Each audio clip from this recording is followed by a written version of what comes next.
मगनी राम राम सभी। राजस्थान का इतिहास में मेवाड़ को इतिहास मेवाड़ का इतिहास में माने पहले देख लो कि जो गुहिल वंश है, गुहिल वंश जिसकी स्थापना किसने की थी? गुहिल ने की थी। तो उन्हीं गुहिल गुहिल तो कहीं कहवे गुहिल तो कहवे कि मेवाड़ का गुहिल वंश को संस्थापक लेकिन गुहिल वंश को वास्तविक संस्थापक क्यों कह रहे, ये अपन ने पिछली वीडियो में देखा था। मेवाड़ को गुहिल वंश को वास्तविक संस्थापक बप्पा रावल काल भोज जी पे अपन ने एक बड़ी पूरी कहानी वाली वीडियो बना ली है। अब अपन आगे देखेंगे।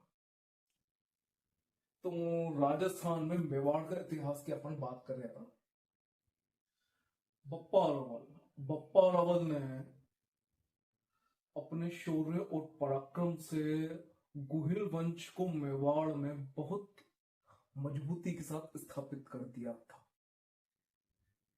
बप्पा रावल के शौर्य पराक्रम से मेवाड़ की सीमाएं ईरान, इराक, जिसे उस समय खुरासान नाम से जानते थे, वहां तक फैल गई थी।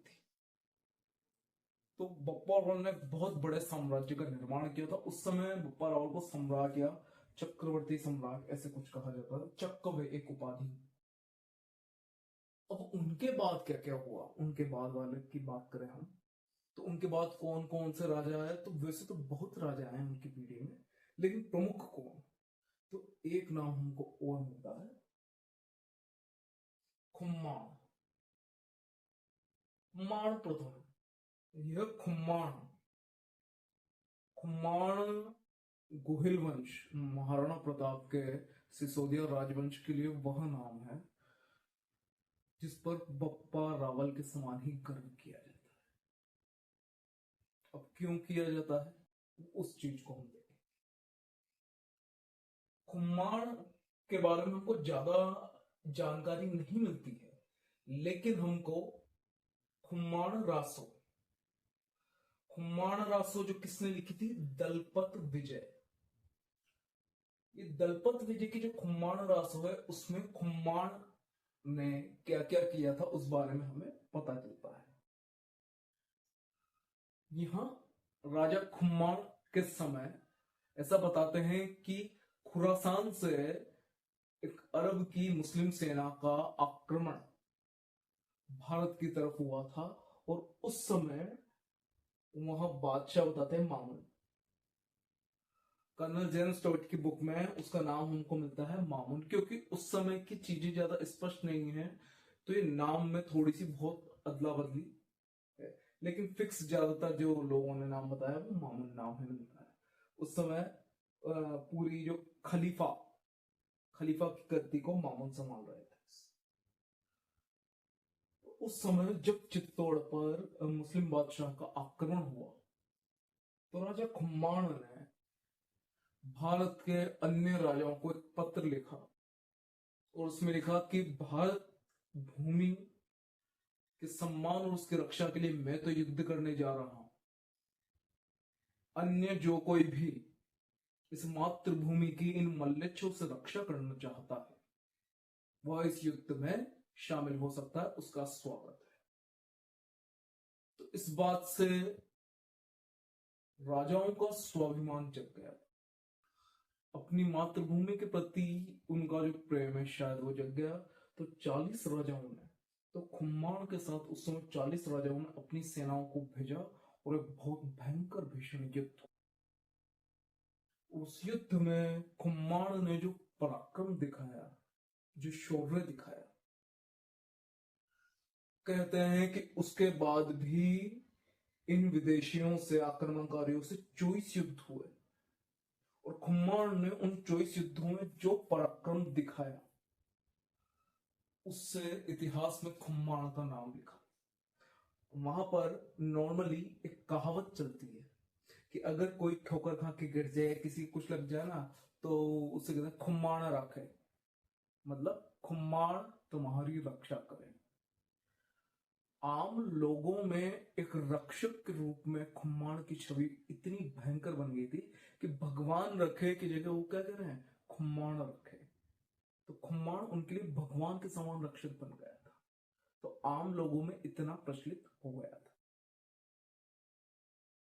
तो खुम्माण के बारे में हमको इतनी जानकारी मिलती। आगे हमको और राजाओं के बारे में पता पड़ता है, अल्लक या आलू रावल। अल्लक या आलू रावल, इस राजा के समय पर क्या हुआ था, वैसे तो मेवाड़ की राजधानी थी नागदा। मेवाड़ की राजधानी क्या थी, नागदा। लेकिन इसने अपने जो क्षेत्र है आहड़, आहड़ को व्यापारिक नगरी, व्यापारिक केंद्र बनाकर इतना समृद्ध बना दिया था उस क्षेत्र को कि इस कारण से आहड़ को उस समय मेवाड़ की दूसरी राजधानी कहा जाने लग गया। आहड़ क्या बन गई थी, मेवाड़ की दूसरी राजधानी बन गई। वहां पर अल्लाह के आलू रावल ने वरहा मंदिर का निर्माण भी करवाया था। अब उस समय एक विदेशी विवाह, अल्लाह के आलू रावल का विदेशी विवाह होता है। उस समय एक जाति थी हूण। ये विदेशी जाति ने भारत पर बहुत आक्रमण किए, लेकिन भारत के राजा ने बराबर उत्तर दिए। अब उस समय शायद संबंध सुधारने के लिए हूण राजकुमारी हरिया देवी, जो हूण थे, धीरे धीरे वो भारत में रहकर भारत की संस्कृति में ढल गए थे और इनके नाम भी भारत के लोगों के नाम की तरह हो गए। तो हरिया देवी से विवाह होता है, प्रथम विदेशी विवाह। अब इसको ऐसा समझ लें कि अब विदेशी राजकुमारी आई तो विदेशी राजकुमारी ने काम दाम करने से मना कर दिए, भाई इनने तो कोई काम दाम ना करो। तो उस समय क्या है, उस समय पहली बार नौकरशाही की शुरुआत हुई। नौकरशाही मतलब फिर काम करवाने वाले लोगों को शाही तरीके से रखना, उनको ज्यादा सुविधाएं प्रदान करना ताकि वो ढंग से काम करे। तो नौकरशाही की शुरुआत भी अल्लाह के आलू रावल के समय मानी जाती है। ये इतिहास।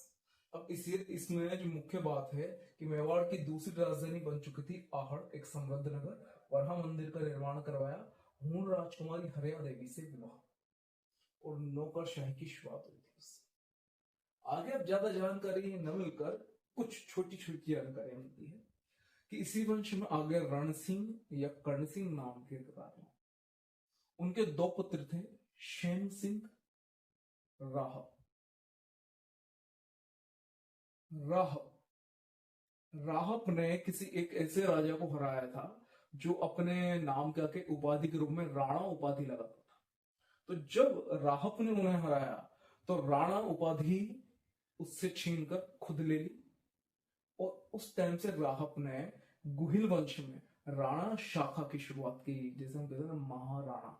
तो राणा शाखा की शुरुआत यहां से होती है और यही राणा शाखा सिसोदिया वंश के रूप में जानी गई। तो ये तो इन्होंने सिसोदा ग्राम में, अब यहाँ पे देखो दो शाखाएं बन गई थी, राणा शाखा, ये वही पुरानी रावल शाखा। ये कौन सी शाखा चल रही है, रावल।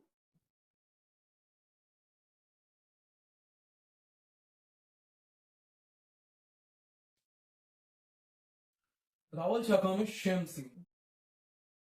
अब जो शेम सिंह था, शेम सिंह के दो पुत्र बताते हैं, सामंत सिंह, कुमार सिंह। सामंत सिंह कुमार सिंह के समय नाडोल, नाडोल जालोर से ऊपर पाली वाला जो भाग है उसे नाडोल कहते थे।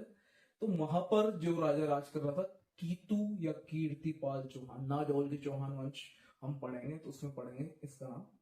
तो कीतू या कीर्तिपाल चौहान ने मेवाड़ पर आक्रमण किया और सामंत सिंह से मेवाड़ को उस समय छीन लिया और सामंत सिंह चले गए डूंगर।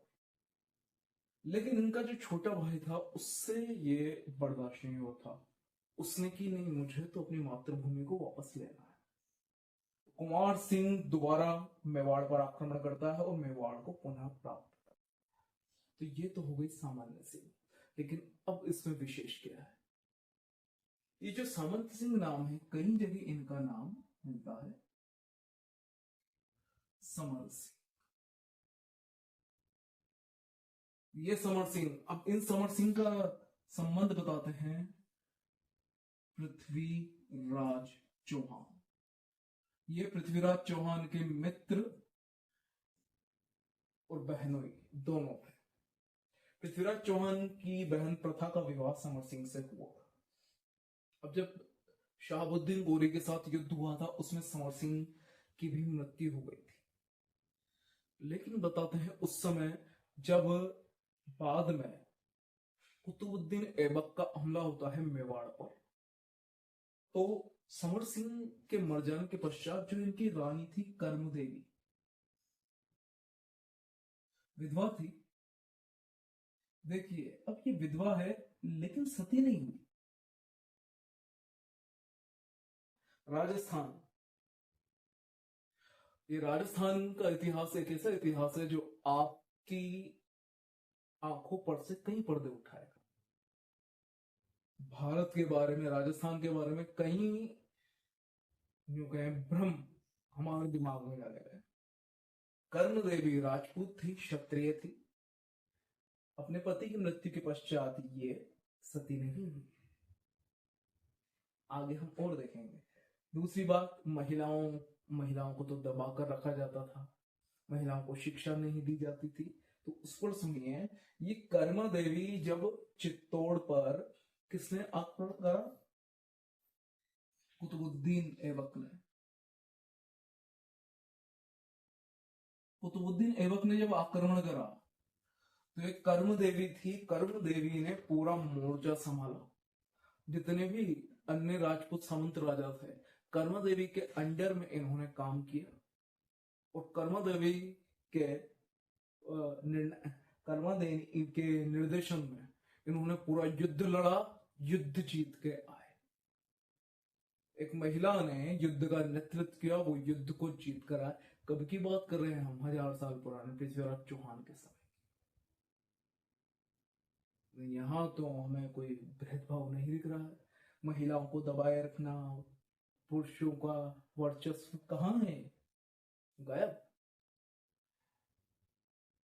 ऐसे ही कई बातें हमको राजस्थान के इतिहास में देखने को मिलेगी। ठीक है, तब तक के लिए धन्यवाद। जय हिंद, जय भारत।